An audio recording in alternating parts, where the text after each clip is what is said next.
Du coup c'est parti, nous allons déplacer comme promis la tête de notre serpent qui est donc codée, enfin la tête en tout cas, dont les valeurs x et y sont contenues dans la première case de notre liste. Du coup on est d'accord que le serpent va partir vers la droite et donc on va vouloir que la tête avance comme ça, non pas linéairement de pixel en pixel, mais on a créé une grille, les carrés font 8 de côté, et donc on veut que la tête, lorsqu'elle avance, elle saute directement de 8 pixels pour arriver ici sur cette deuxième case. Donc là ici la tête aurait fait 392 plus 8, elle se serait retrouvée à des coordonnées 396, puis elle se redéplace encore de 8 pixels en 8 pixels, etc. etc. Donc on ne déplace que la tête, donc on ne s'intéresse pas au corps du serpent, on verra la logique par la suite. Et encore une fois, la tête, c'est la première case de notre liste.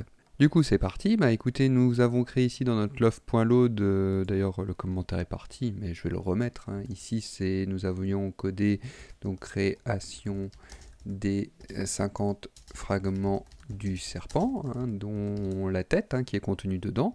Et du coup, nous allons pouvoir tout de suite introduire un déplacement à notre tête. Et qui dit déplacement dit évidemment vitesse, parce que pour que ça se déplace, il faut qu'il y ait une vitesse. Quand vous vous déplacez en voiture, en vélo, vous imprégnez bien une vitesse à votre véhicule pour vous déplacer. Du coup, on va pouvoir adjoindre, on avait les coordonnées x et y pour chaque élément de la liste, et pour la tête spécifiquement, on va y adjoindre une vitesse. Du coup, la liste, elle s'appelle Snake. Ça n'a pas changé. La tête, elle est contenue dans la première case de la liste, donc j'appelle bien la première case de ma liste, et je dis que la première case de ma liste va posséder une vitesse horizontale, que je vais appeler V comme vitesse et X, l'axe des abscisses, donc vitesse horizontale. Pour l'instant, je vais la mettre à 0, et que la première case de ma liste va également posséder une vitesse verticale qui est également nulle. Voilà, je vous rappelle que je peux adjoindre des points Vx, points Vy à mes cases, puisque j'avais dit que chaque élément, chaque case de ma liste était elle-même une liste, une variable complexe, donc qui donnait les coordonnées x et y, et en plus, pour la première case de ma liste, j'ai adjoint les vitesses horizontales et verticales. Ici, d'ailleurs, je pourrais mettre initiation de la vitesse du serpent. Il y a quand même deux vitesses, vous l'aurez compris, une horizontale et une verticale, mais pour l'instant mon serpent va se déplacer qu'horizontalement. Donc voilà, donc pour l'instant j'ai créé les vitesses, et pour déplacer mon serpent, comme tout ce qui est dynamique dans le programme, on l'avait déjà vu, il va falloir qu'on ait recours à une fonction clé de love, qui est la fonction love.update. Donc function love.update, qui reçoit la constante de temps dt. On y reviendra par la suite, c'est promis. Bon, pour l'instant, sachez juste que la fonction love.update reçoit un argument qui est la constante de temps dt, ou delta time, qui est un nombre, c'est marqué, dt2.number, et ce nombre, généralement, est égal à 1 sur 60. Du coup, pour déplacer le serpent, je vais tout simplement dire que la tête, donc encore une fois, c'est la première case de ma liste, snake de 1.x va être égal à snake de 1.x plus snake de 1.vx. Très bien, donc ça c'est le déplacement horizontal du serpent.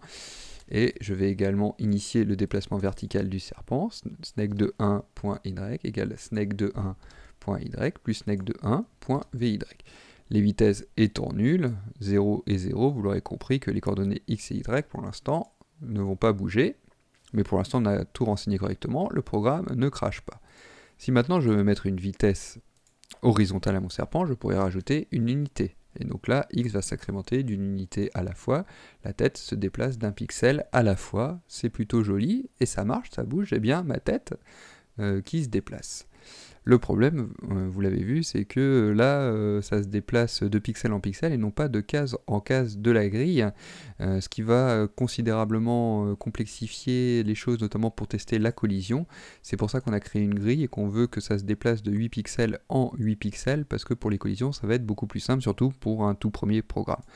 Du coup, ce n'est pas grave, qu'à cela tienne, je vais tout simplement ici dire que que la vitesse, je ne vais pas y toucher, ça sera soit égal à 1 si je veux que ça se déplace vers la droite. D'ailleurs, on pourrait tester également les vitesses verticales. Si je mets une vitesse verticale de 1 et une vitesse horizontale de 0, vous l'aurez compris, normalement la tête va descendre vers le bas d'un pixel à la fois. Et si je mets -1, ici, la tête va tout simplement monter vers le haut. commencez à comprendre la logique des choses tous. Du coup, les vitesses, pour l'instant, ça sera juste des plus 1, moins 1. Par contre, rien ne m'empêche ici de multiplier cette vitesse par le côté du carré, square size. L'un comme l'autre. Encore une fois, la multiplication est prioritaire sur l'addition, donc normalement, j'ai pas besoin de mettre les parenthèses, mais je trouve que c'est plus lisible comme ça. Du coup, qu'est-ce qui se passe? Le x de mon serpent, maintenant, va se déplacer de 1, ok, c'est la vitesse horizontale, que multiplie le côté d'un carré x 8, donc elle va se déplacer de 8 pixels à la fois. Je vais afficher la grille d'emblée, comme ça, on verra bien ce qui se passe. Là, normalement, vous voyez, on voit pas très bien parce que ça va très vite, ça va sans doute trop vite, mais ça suit bien les carrés, du moins on le devine. Si je mets une vitesse verticale, ça devrait suivre maintenant une diagonale, voilà, ça balaye ma grille.